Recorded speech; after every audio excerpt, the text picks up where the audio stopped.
Or So good morning. Oh, sorry. good morning, folks. Thank you everyone for joining. I know this is kind of weird, but short notice to pull some stuff together. We've got some time on our hands, so I thought we would be a little creative. I was hoping to talk today a little bit about kind of pipeline regulation in particularly in Louisiana. We know we've got just so many pipelines across the state. Some cross state boundaries, some carry oil, some gas, some a mixture of both, hazardous materials. So with all of those pipelines, there's bound to be some regulatory gaps and lack of oversight. So we can just dive into kind of different types of pipelines. The main distinction is interstate versus intrastate. And this is pretty obvious, right? Interstate pipelines cross state lines like an interstate freeway. So those are going to be regulated by the federal government. There's a couple agencies that do that. There's the FERC, the Federal Energy Regulatory Commission. And there's also some involvement by the Department of Transportation, DOT. The intrastate pipelines, they start and end within a state's border. So they're regulated by the state government. One big challenge here is that we don't have like a blueprint or a template for kind of what that should include. There's no guidance from the federal government on how the states regulate intrastate pipelines. So it's left completely up to the state government in terms of what agency does that and how. So the couple that we do have within the state, we have intrastate gas pipelines. And these are ones that we know of, right? Ones that carry gas to LNG terminals, ones that carry gas to other big industrial sites. And then the other one that we do have is kind of the smaller pipelines that carry gas for residential use. That's used for heating, cooking, gas lamps. And oftentimes you'll see, those signs posted or the poles posted around rural areas saying, caution while digging. There's a natural gas pipeline here. So there's actually a good amount of regulation on natural gas intrastate pipelines. They need a whole host of permits. And they are regulated through the Department of Natural Resources Pipeline Operations Program, as well as the Pipeline Division program. So these oversee kind of the maintenance, the ownership, interconnection. They also regulate permits. All of these pipelines are liable to emit toxic pollution in terms of air, water pollution. So they need the necessary permits from these agencies. The LPSC, we'll dive deep into this later, but the Public Service Commission regulates our utilities, and they're known for regulating kind of the smaller residential gas pipelines. They regulate the rates and they oversee kind of safety on that. These are often kind of pipelines that are owned by either Atmos Energy or Entergy. So they just fall into those rate cases like any other service provided by those companies would. But here's where we get into a little bit of a fuzzy area, is the intrastate petroleum pipelines. So petroleum is not considered a hazardous liquid by the DNR and the pipeline division, so it's not regulated there. And although they need to get the same necessary permits from the DEQ and sometimes the Army Corps of Engineer, there's a big gap when it comes to kind of eminent domain issues. So eminent domain, well, we know it's kind of the public taking of private land, and most notably, this occurred with the Bayou Bridge Pipeline. Oil companies, unfortunately, are recognizing that there's a huge lack in oversight here and are really taking advantage of that gap. And, I think we all saw the fight play out with the Bayou Bridge Pipeline and how Louisiana left most of these questions up to the courts.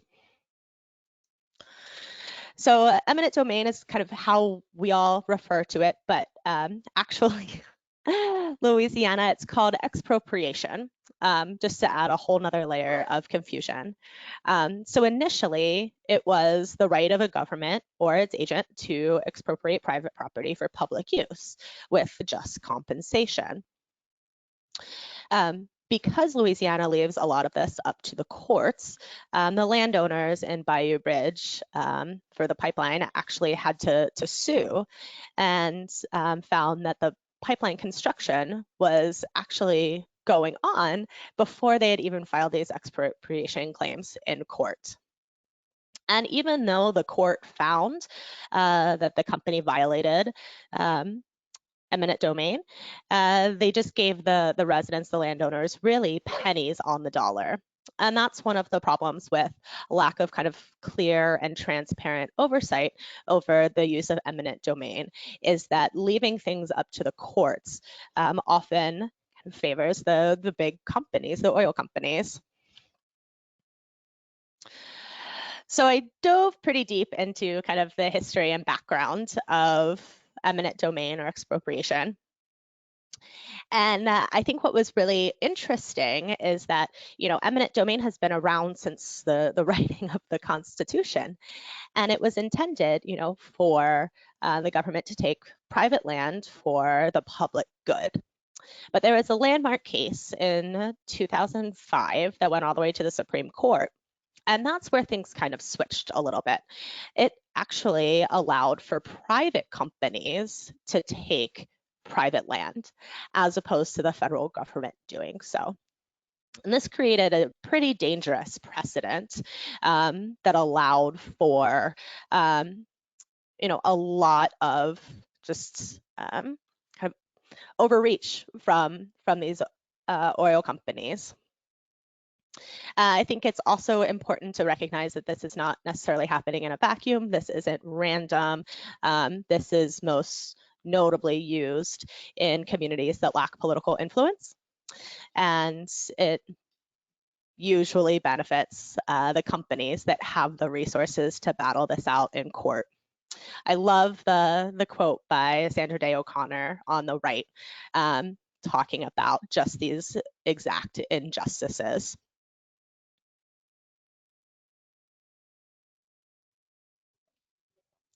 So what does this mean for kind of Louisiana versus other states?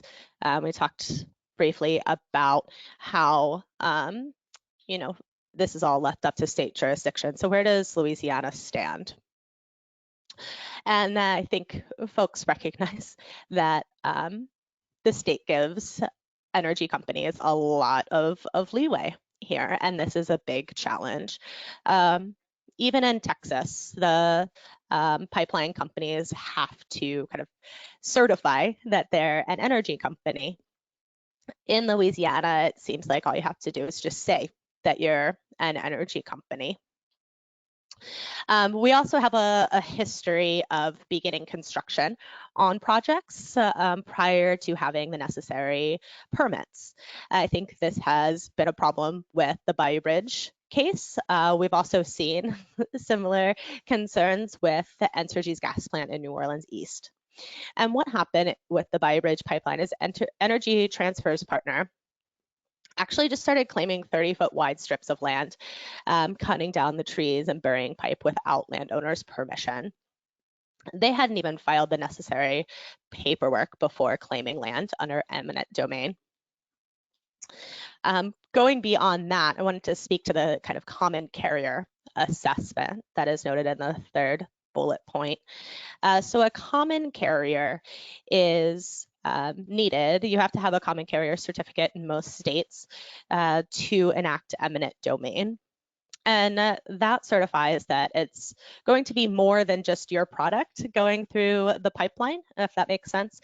That means that it's for the public good because it's a common carrier as opposed to your own private pipeline.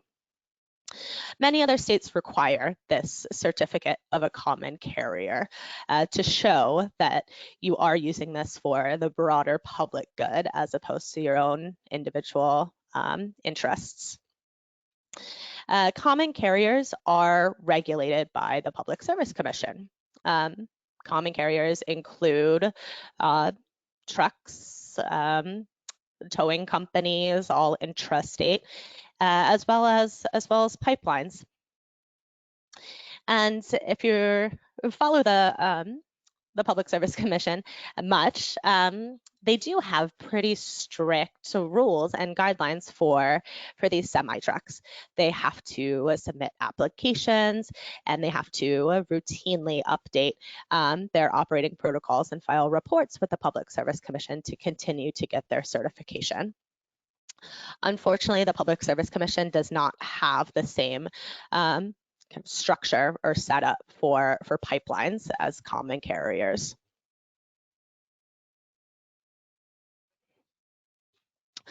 So looking at best practices from other states, one really stands out is kind of notification and kind of a public process to create transparency.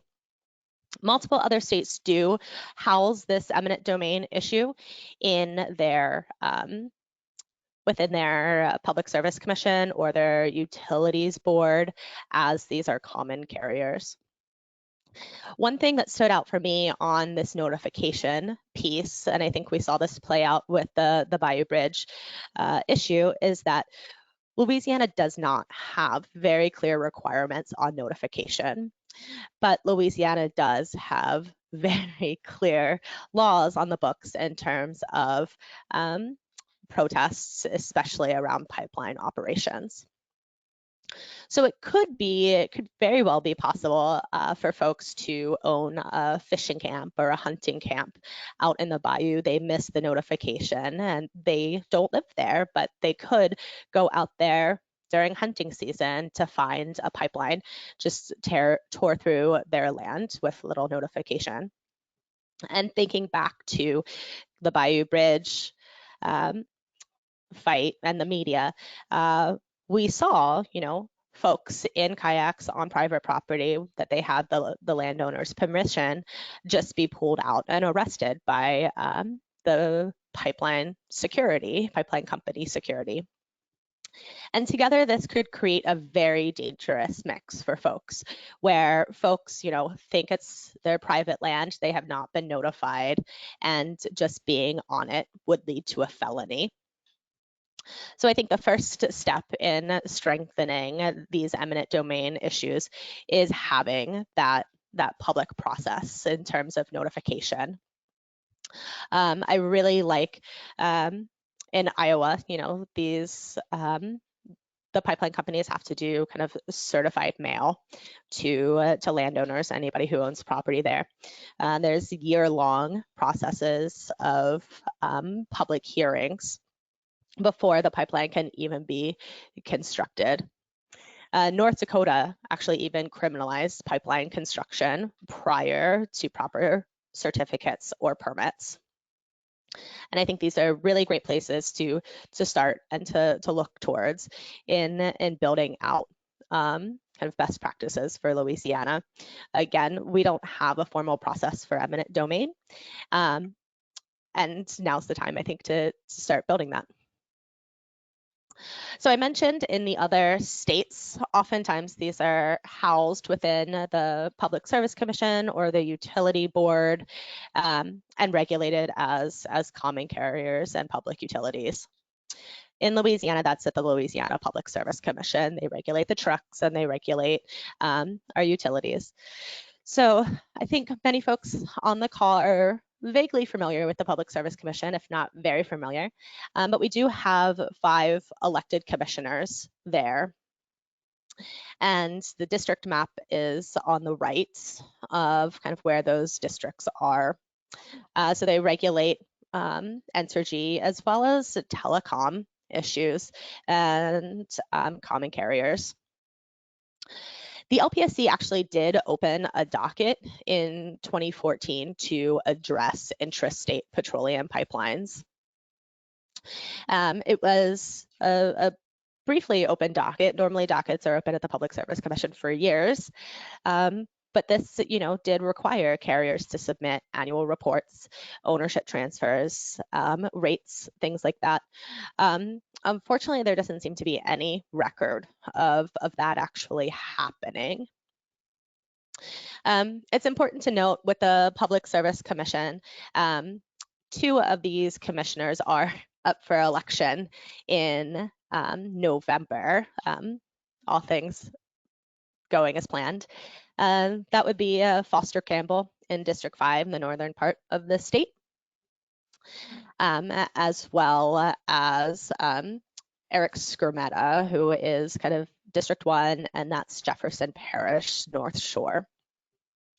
So this is it's going to be a big election for them that's going to determine a lot of our energy policies in the state for the next 6 years. So these commissioners are elected every 6 years. I think folks are familiar with Foster Campbell. He has notoriously fought to hold oil companies accountable, especially for coastal land loss. And I think that this would be a really good piece for him to kind of take the lead on and push through creating and updating these rules for eminent domain. Jessica, we have a question. Sure.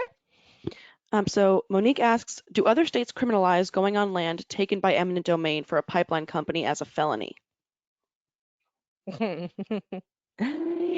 a good question, and I'm not sure if it would be a felony. It would be trespassing, but as I mentioned, other states, can't.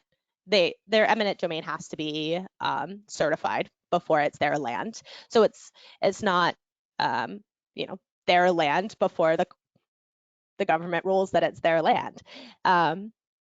I would imagine it's just trespassing at that point. If you've been compensated for the land, it went through on an eminent domain case, you lost the land, and you go on the land that is now owned by an oil company, I would imagine that's just trespassing. I think the egregious oversteps of these felony charges is limited to just a few states.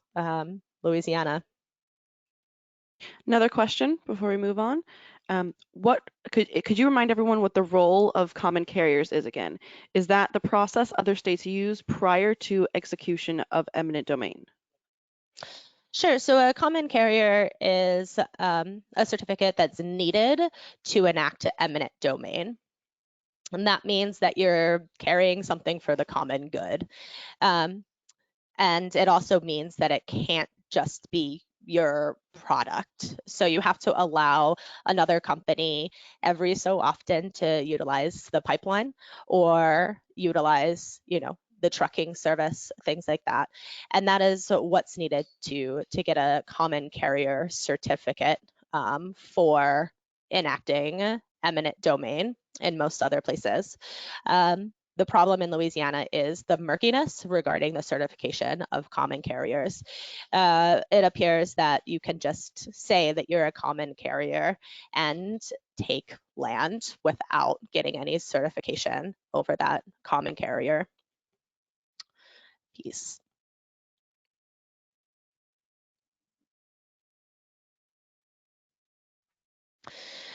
Cool. So going back to kind of what would a rulemaking look like in Louisiana in terms of certifying common carriers regarding pipelines, outlaying a procedure for how to do eminent domain, how private companies can take public land, it would likely mean that the commission would have to open a rulemaking docket. There's a possibility they could reopen their past rulemaking docket, but this would be a docketed proceeding at the Public Service Commission. Similarly to kind of the RPS stuff in New Orleans and the net metering stuff that I know a lot of folks were involved with at the Public Service Commission, there would be an intervention period for anyone interested to formally intervene. Then there would be, a series of comments and technical conferences, public hearings on what this rule would include. It's a long process. It could take easily 1 to 2 years. But what we do know is the key to a successful and timely rulemaking is really the commissioner's involvement. The commission has staff, and the staff would be the lead on drafting the rule. But the commissioners themselves actually have a lot of kind of power over how the staff spends their time. And I think that that's important to note is we want to work with the staff to make sure that this is a good rule before it comes to the commission. But we also really need commissioner buy-in to prioritize this rulemaking and get it through. Another question? Sure. From the audience. This is, I think, at the end of the questions that you were just answering, but comparing the two, how much easier is it to get pipeline approval than electric transmission infrastructure? Well, I guess it's a lot easier because we don't really have the rules on the books for pipeline approval. We do have some rules on the books in terms of the infrastructure.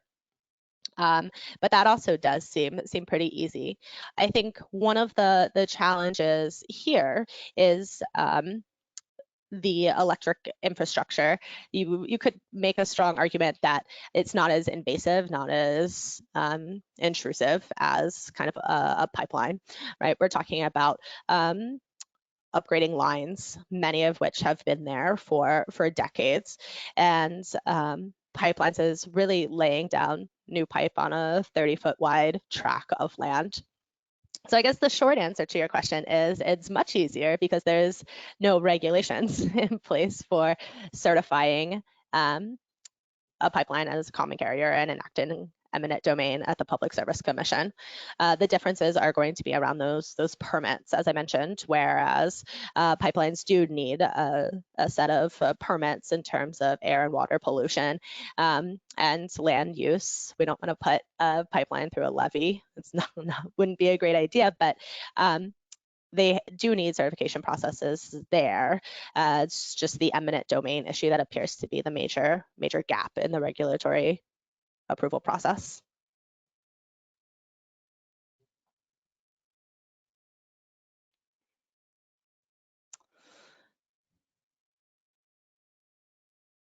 Cool. So what you can do, I think right now, we're really looking to just kind of start this conversation. I think there's a big opportunity to raise some awareness around that, especially during an election year, and make folks recognize that that there is a huge gap that the Public Service Commission can play. So obviously, you can always call and email your commissioner. Here's some numbers for the commissioners. I imagine most folks are going to be in District 3, which is Lambert-Boissier's district, and that's New Orleans. And then it is also kind of up along the river in those river parishes. Eric Scrimmetta would be the other one, who is in Jefferson Parish and St. Tammany, as well as kind of the southern end of Jefferson Parish. So call, email your commissioners and simply just ask them about some of these issues and kind of raise that conversation. I think this is something that the commission has just hasn't looked at for years. So it would be good to kind of get this back in the discussion. We're also asking folks to share a picture or video on social media. The Public Service Commission does have a Facebook page, so you can post it and ask directly to the commissioner, the commission. and raise the discussion among their staff. And then we do have a online petition that you can sign and share to again raise these issues. I think we've got some really good traction in terms of working as a state around property rights issue and land use issue, and really rallying folks together across the state on some of these concerns.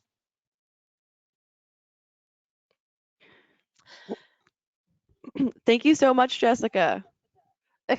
Yeah. So now we have time to take questions. So if anybody has questions, you can unmute yourself or you can enter them in the chat. Again, thank you so much, Jessica, for bringing these issues to everyone. This webinar, again, will be available online and on our Facebook page.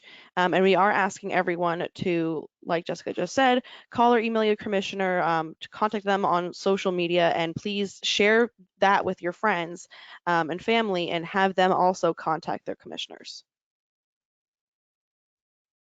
So if anybody has any questions, the panel is open.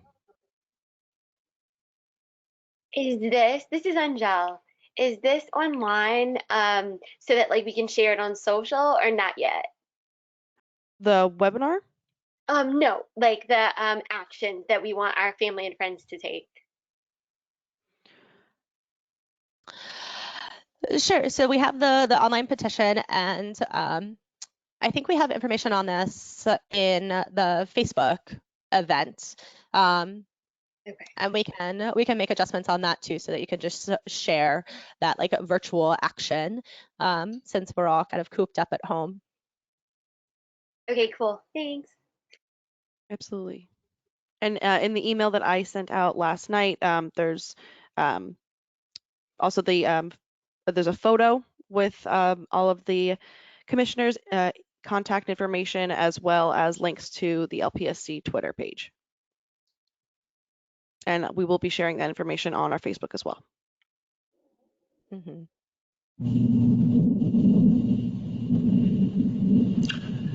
I had a question regarding kind of like the responsibility of the Public Service Commission.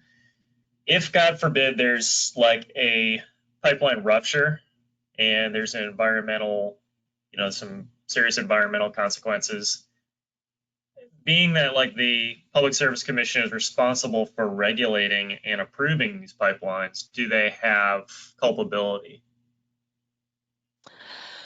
So likely not.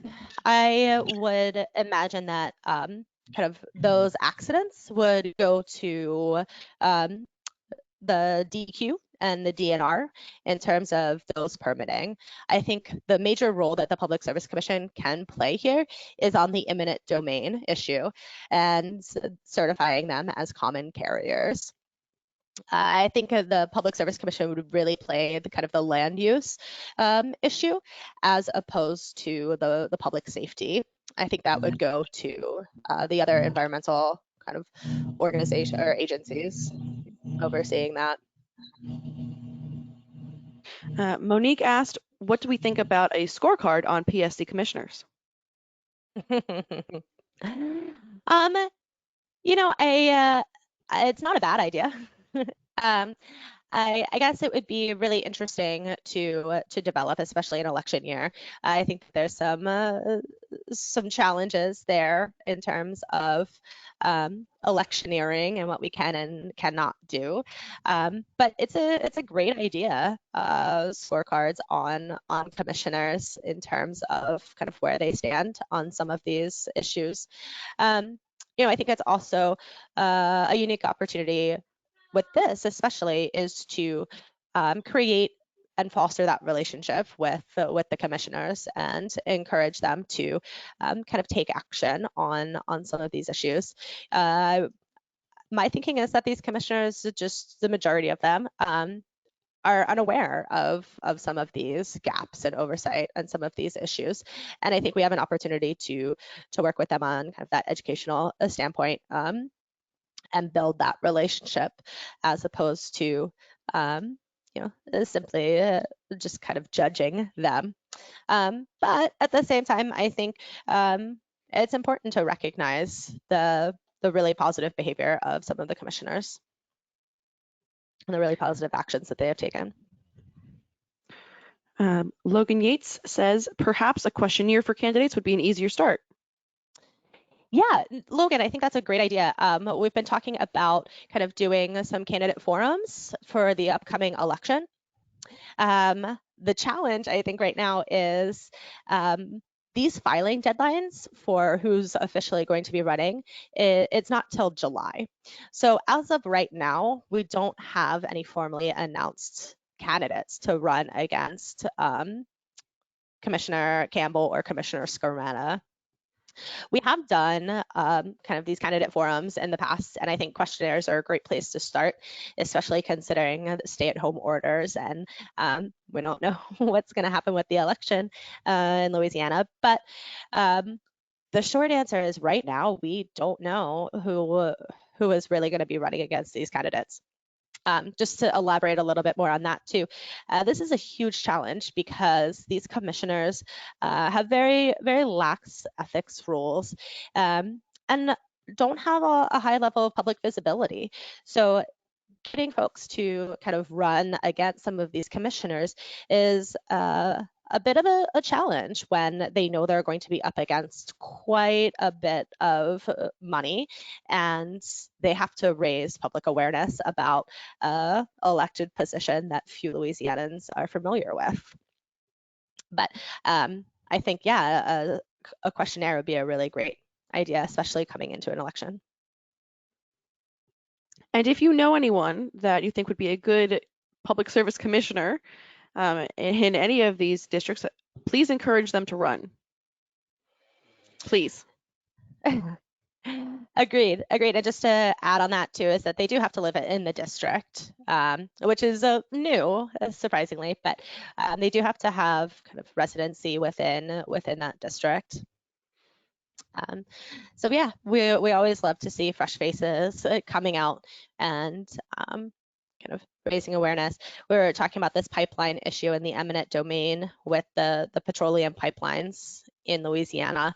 But these commissioners also decide energy efficiency rules, so they decide net metering rules. So they kind of play a huge role in people's electricity bill in Louisiana. So it's important that we have the best people doing it, and we make sure that they're serving us.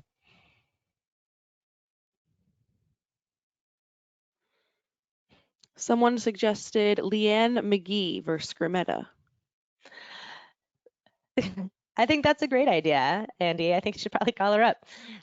Yeah, again, I think we need a lot of folks kind of engaged in this, and get folks out to challenge the status quo.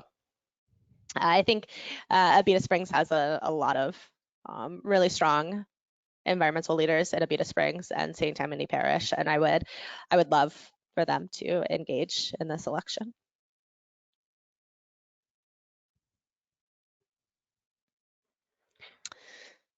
Wonderful. Oh, yes, it would be great to have more voices in the race at least. Absolutely. Cool. So again, I just wanted to thank everyone for joining on this rainy afternoon. I'm glad that we got some. We didn't lose power. I was a little concerned that all of our internet was going to go down, but we made it through. And again, this is the intrastate petroleum pipelines seem to be a big gap for the state, and I think that we have a very big opportunity to get some more accountability on those before we lose our state to these private oil companies.